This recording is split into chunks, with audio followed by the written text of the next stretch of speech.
Hello again. Hope you're having a wonderful day. We are reading the book of Matthew. We're now ready to start chapter 15, and we are reading for context of what is being said and what is happening. And then we're also looking to see how those things apply to us. Basically anything that Jesus is most anything Jesus is telling his disciples or teaching, that is for us today as well. Other things, events, and things that are occurring, we need to know what those are and understand those and see if those examples, if we can make application of those examples also of things, what to do, what not to do. Also, sometimes there are lessons to be learned from those examples. So pardon me, this is the book of Matthew, chapter 15. I'm going to read the first 9 verses.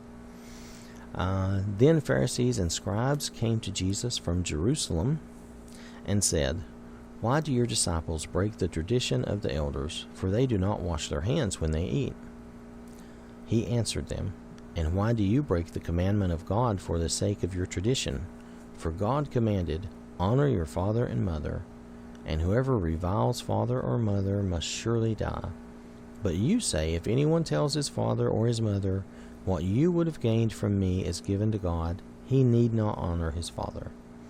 So for the sake of your tradition, you have made void the word of God, you hypocrites. Well did Isaiah prophesy of you when he said, 'This people honors me with their lips, but their heart is far from me.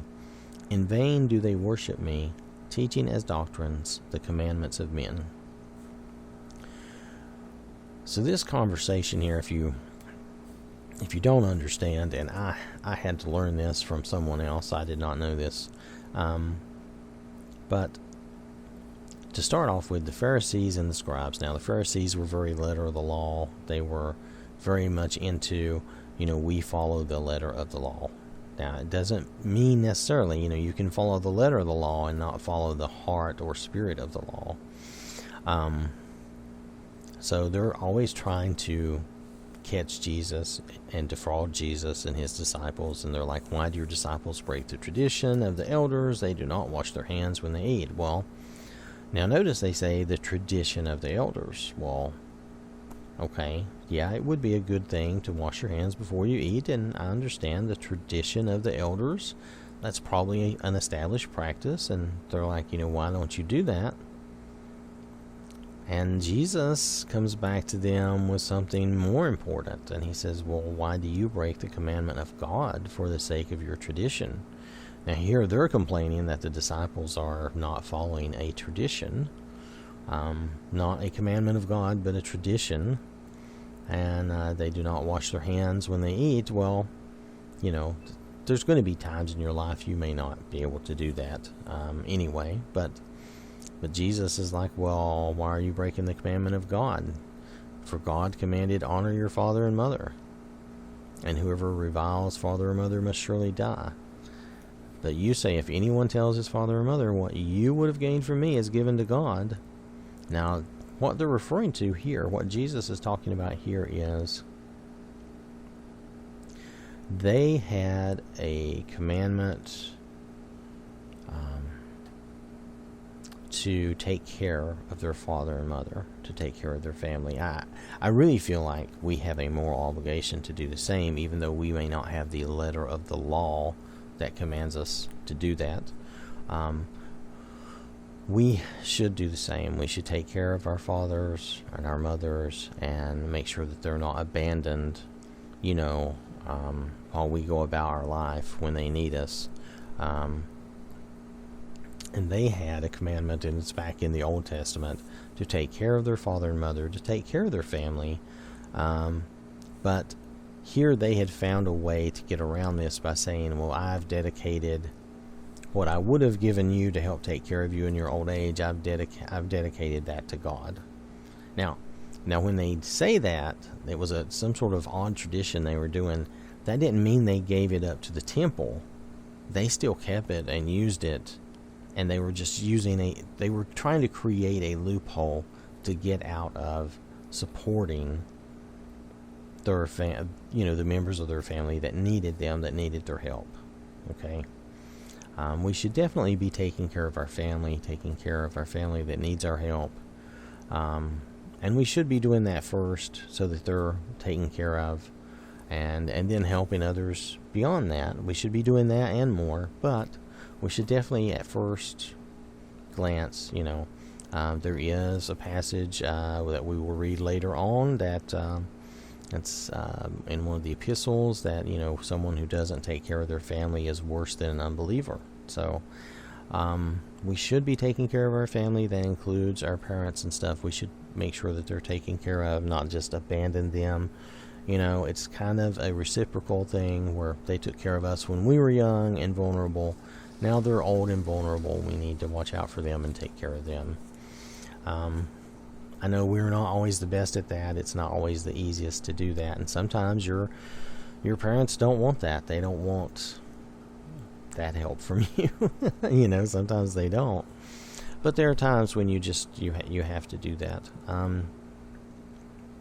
So Jesus was calling them on that because they were not following the command of God to actually take care of their mother and father. They were trying to create a loophole and get out of it so that they could keep whatever, I guess they were trying to keep whatever little wealth or whatever they had and not help their parents. I don't know why.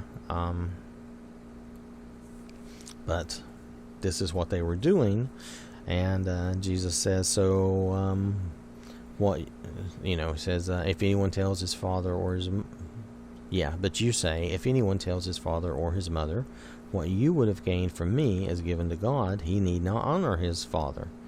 So, for the sake of your tradition, you have made void the word of God. See, they were creating a loophole out of a tradition. It wasn't even a commandment. And then he calls them hypocrites. And he says, well, did Isaiah prophesy of you when he said, this people honors me with their lips, but their heart is far from me. See, you can follow the letter of the law and try to enforce the letter of the law and pretend, I hate to say it that way, but it's like you're doing the letter of the law, but you're not following the heart of the law. In vain do they worship me, teaching as doctrines the commandments of men. Now, here another thing, and I don't want to get too far off into a tangent, but this also kind of refers to, denominational church in a way, in that, you have to be careful. I'm not saying that you can't be a believer and be in one of the denominations. I'm just saying that you have to be careful that you don't let the teachings of men, the commandments of men, override the Bible. The Word of God has to come first. So you have to be careful that you don't let men's traditions and rules and regulations overrun the heart, the spirit, the Word of God. And